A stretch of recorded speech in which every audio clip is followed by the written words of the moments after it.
Halo teman-teman, hari ini kita akan membahas contoh soal tentang menyelesaikan pola bilangan kelas 8 yang tadi Oska sempat tanyakan pulang les. Jadi teman-teman ada begini, misalkan kita punya bilangan 27, terus 9, 3, dan 1. Nah, kita akan menentukan gimana sih rumus untuk menyelesaikan pola bilangan ini. Biasanya rumus itu dalam bentuk perpangkatan, eksponen. Jadi teman-teman untuk menguasai soal ini memang perlu paham dulu eksponennya. Oke, teman-teman bisa lihat nih polanya. Dari 27 ke 9, 27 ke 9, 9 ke 3, 3 ke 1. Kira-kira sepenglihatan teman-teman, pola ini tuh diapain sih? Dibagi dong, betul. 27 dibagi berapa? Dibagi 3. 9 bagi berapa nih? Bagi 3. Hasilnya kan 3. 3 bagi 3, hasilnya 1. Nah, teman-teman, 3 di sini itu namanya belum rasio ya, belum jadi rasio. Karena rasio itu bentuknya perkalian, sedangkan ini masih dalam bentuk pembagian.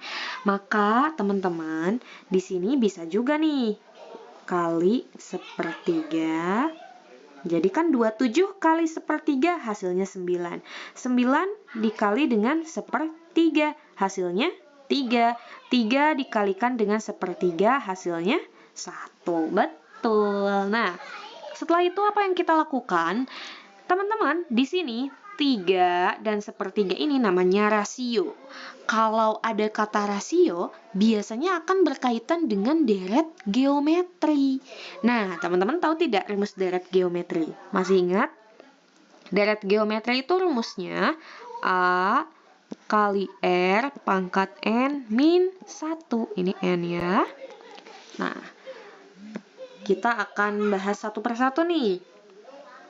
A itu apa sih? A adalah suku pertama. Suku pertama. Kalau R apa?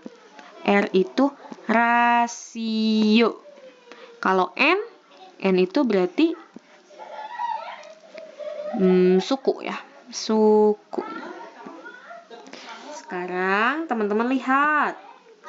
Di pola bilangan yang ini, suku pertamanya berapa sih?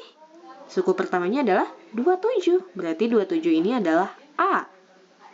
Terus 9 suku ke berapa? Suku kedua, 3 suku ke-3, 1 suku ke-4, begitu dan seterusnya ya. Untuk menyelesaikan Untuk menyelesaikan soal ini, kan tadi kita mau cari rumus ya, rumus untuk menyelesaikan deret yang ada di sini. Nah, teman-teman perlu menggunakan deret geometri yang ini rumusnya. Oke, kita lihat lagi. A-nya 27. Masukin aja rumusnya ya.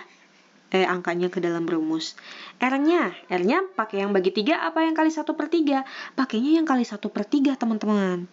Kali 1/3. Nah, jangan lupa dikurungin, dipangkatkan N min 1. Gitu. Nah, teman-teman, sifat-sifat eksponen masih ingat nggak? Kalau dikurungin berarti pangkatnya kita masing-masing sematkan atau gabungkan atau masukkan. N pangkat 1 ini kita gabungkan ke sini nih. Kita masukkan pangkatnya ke yang angka 1. Terus juga kita masukkan pangkatnya ke yang angka 3. Jadi gimana nih? Jadi begini nih nanti. 27 dikali 1 pangkat N min 1 per 3 pangkat N min 1. Nah, setelah itu apa yang kita lakukan? Lihat angka 27 ini teman-teman.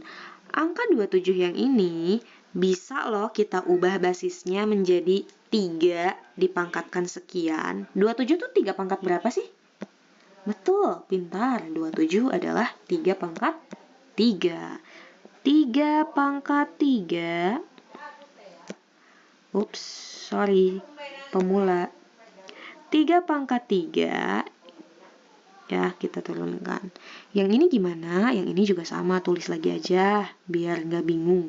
1 pangkat n min 1 per 3 pangkat n min 1.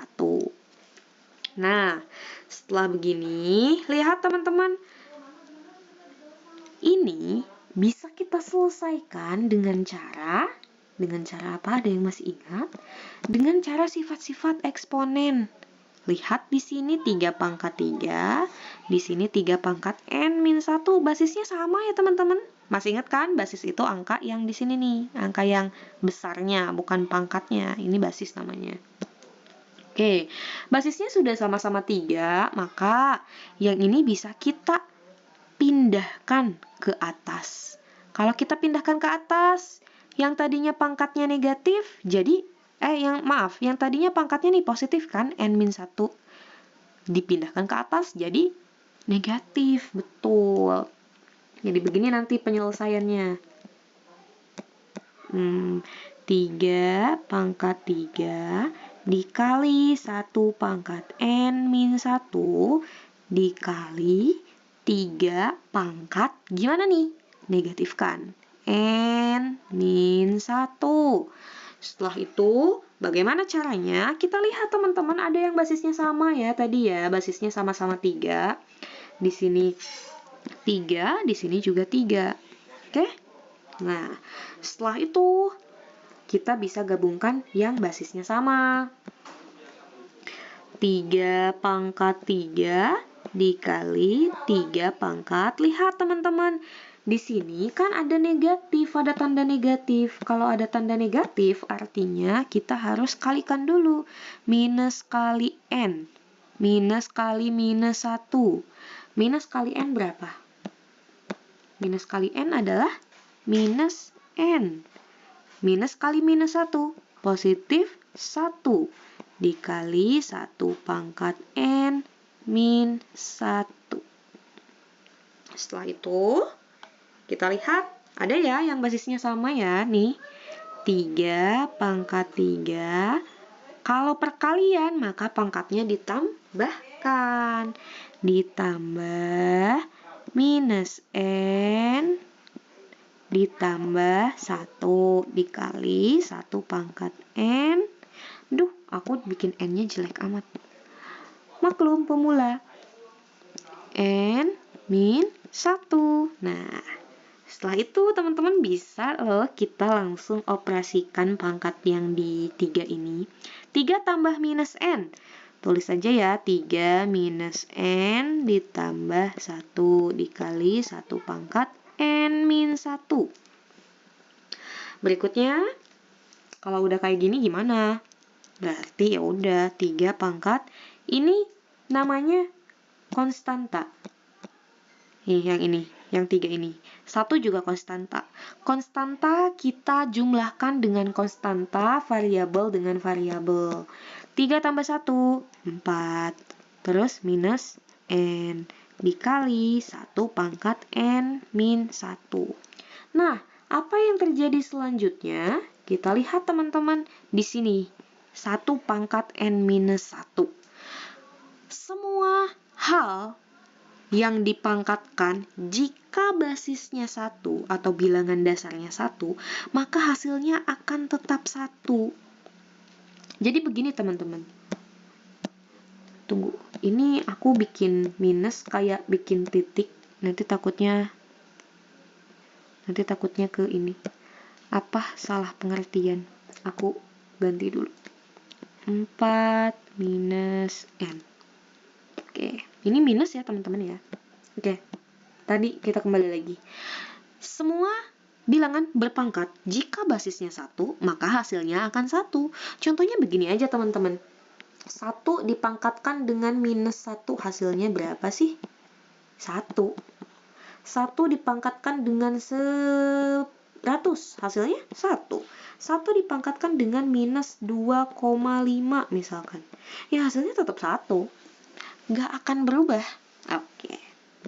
Sudah paham ya?